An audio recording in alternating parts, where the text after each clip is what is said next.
देखिए भैया, आज हम कक्षा 6 पाठ 9 भाग 1 राजस्थान में आधारभूत सेवाओं के बारे में पढ़ेंगे।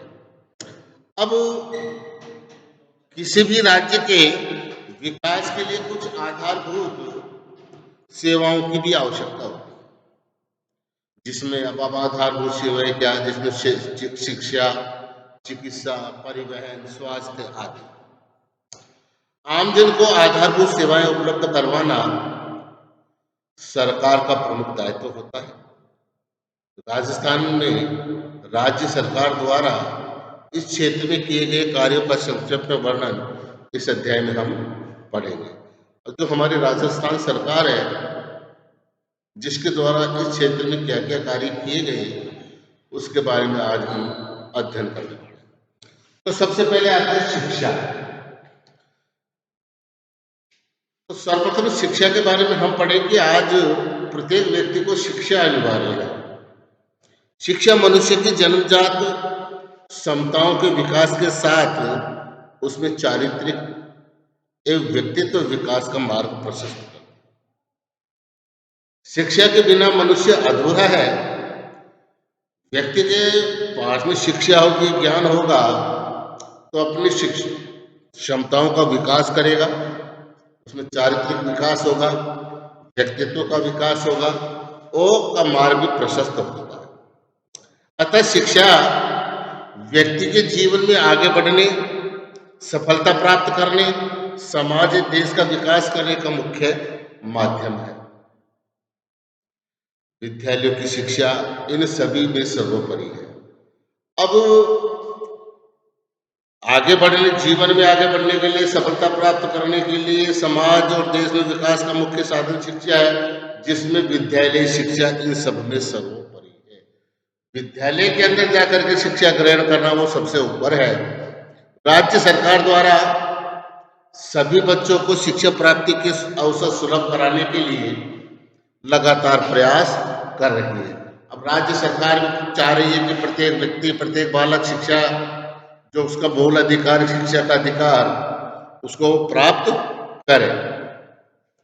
राज्य में विद्यालय शिक्षा के लिए प्राथमिक, उच्च माध्यमिक, माध्यमिक, उच्च प्राथमिक, प्राथमिक विद्यालय संचालित है। संस्कृत शिक्षा राज्य की शिक्षा व्यवस्था का एक महत्वपूर्ण आयाम है। राज्य में उच्च शिक्षा के लिए विश्वविद्यालय और महाविद्यालय विद्यमान है। इसी तरह तकनीकी और मेडिकल शिक्षा के संस्थान भी विद्यमान है। यानी कि स्कूल से शिक्षा के लेकर के तकनीकी कॉलेज, मेडिकल शिक्षा के संस्थान आदि भी उपलब्ध है। सबसे पहले, अब फिर उसके बाद आता है शिक्षा का अधिकार। राजस्थान में भी शिक्षा का अधिकार अधिनियम के अंतर्गत 6 से 14 वर्ष के बच्चों को निःशुल्क शिक्षा एवं अनिवार्य शिक्षा प्रदान करता है। अब जो शिक्षा का अधिकार है, 6 वर्ष से लेकर के 14 वर्ष तक के जो बच्चे हैं, उनको निःशुल्क और अनिवार्य शिक्षा प्रदान करता है।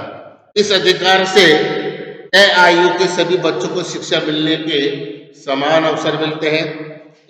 यह अधिनियम जहां बच्चों को शिक्षा प्राप्त करने की सुविधा देता है, वहीं अभिभावकों को भी सभी बच्चों को विद्यालय में प्रवेश करने का कर्तव्य बताता है। विद्यालयों में बेहतर भौतिक सुविधाएं उपलब्ध करवाने के लिए राज्य सरकार निरंतर प्रयासरत है। तो राज्य सरकार भी बच्चों को शिक्षा देने के लिए निरंतर प्रयासरत है। शाला दर्पण पोर्टल के माध्यम से राजस्थान में विद्यालयों की स्थिति को देखा और समझा जा सकता है। यानी कि जो शिक्षा विभाग है, उसने शाला दर्पण पोर्टल दे रखा है। उसके अंदर राजस्थान में विद्यालयों की स्थिति को देखा जा सकता है और उनको समझा जा सकता है। बच्चों को अच्छी शिक्षा मिले, इसके लिए राजस्थान में निःशुल्क शिक्षा, निःशुल्क पाठ्य पुस्तक, विविध प्रोत्साहन पुरस्कार, छात्रवृत्ति, छात्रावास और भोजन एवं दुग्ध वितरण की सुविधा भी उपलब्ध कराई जाती है। बेहतर परीक्षा परिणाम देने वाले विद्यार्थियों को राज्य सरकार द्वारा प्रोत्साहन दिया जाता है। बालिकाओं के लिए इंदिरा प्रियदर्शनी, गार्गी पुरस्कार एवं प्रोत्साहन देना भी एक महत्वपूर्ण कदम है। अब राजस्थान की सरकार है बालकों को शिक्षा के साथ साथ उनको प्रोत्साहन के लिए कई चीजें मुहैया, जैसे छात्रवृत्ति है, पुरस्कार है, भोजन है, पाठ्य पुस्तक है, निःशुल्क शिक्षा है, ये देती है। इसी प्रकार महिलाओं को, बालिकाओं को भी जब अच्छे नंबर लाते हैं बड़े, तो उनको गार्गी पुरस्कार एवं प्रोत्साहन देना भी एक महत्वपूर्ण कदम है। इसके बाद में आता है साक्षरता। साक्षरता की बात की जाए तो वर्ष 2011 की जनगणना के आधार पर राजस्थान की कुल साक्षरता प्रतिशत 66.11 है।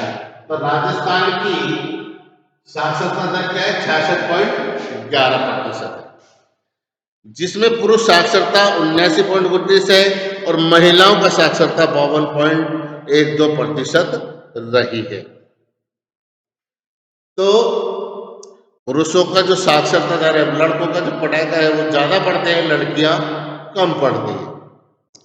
स्वास्थ्य सेवा, स्वास्थ्य प्रत्येक व्यक्ति की मूलभूत आवश्यकता है। स्वास्थ्य का अर्थ केवल शारीरिक स्वास्थ्य नहीं, बल्कि मानसिक, सामाजिक, बौद्धिक, आध्यात्मिक एवं सभी प्रकार के स्वास्थ्य से है। इसलिए सरकार जनहित को ध्यान में रखते हुए नागरिकों को पर्याप्त स्वास्थ्य सुविधाएं प्रदान करती है। सरकार द्वारा सबके लिए स्वास्थ्य की संकल्पना को साकार करने और नागरिकों को बेहतर स्वास्थ्य सुविधा उपलब्ध कराने की दिशा में प्रयास किया जा रहा है। अगला बिंदु आता है स्वास्थ्य सेवक। एक तो स्वास्थ्य सेवाएं हो गई, अब दूसरा तो स्वास्थ्य सुविधाएं। राजस्थान की जनता के स्वास्थ्य कल्याण के लिए 1000 की आबादी पर स्वास्थ्य उपकेंद्र, 30,000 की आबादी पर प्राथमिक स्वास्थ्य केंद्र एवं 1 लाख की आबादी पर सामुदायिक स्वास्थ्य केंद्र खोले गए हैं। नागरिकों को आपातकालीन स्थिति में स्वास्थ्य और उसकी सुरक्षा के लिए 108 की निःशुल्क आपातकालीन सेवाएं उपलब्ध कराई जाती है। तो 108 एम्बुलेंस आती है, वो निःशुल्क रहती है। राजस्थान में जयपुर, जोधपुर, अजमेर, बीकानेर, कोटा, उदयपुर की स्थिति आयुर्विज्ञान महाविद्यालय में विशेष चिकित्सा की सुविधाएं उपलब्ध है। जल्द ही राजस्थान में कुल 33 जिलों में से 30 जिलों में सरकारी मेडिकल कॉलेज आएंगे। तो स्वास्थ्य के साथ साथ प्राथमिक स्वास्थ्य केंद्र, सामुदायिक स्वास्थ्य केंद्र और 108 की सुविधाएं राज्य सरकार ने मरीजों को लाने और ले जाने के लिए उपलब्ध करा रखी है। इसी प्रकार सरकार का ये कहना है कि जो बड़े बड़े 33 जिले हैं हमारे राजस्थान के, तो 33 में से 30 जिलों में सरकारी मेडिकल खोलने की योजना है या कॉलेज खोलने की योजना है। तो स्वास्थ्य सेवाओं को अच्छे ढंग से बनाने के लिए, अच्छी सेवाएं देने के लिए राज्य सरकार निरंतर प्रयासरत है। धन्यवाद। तब तक के लिए अगले वीडियो में शेष कल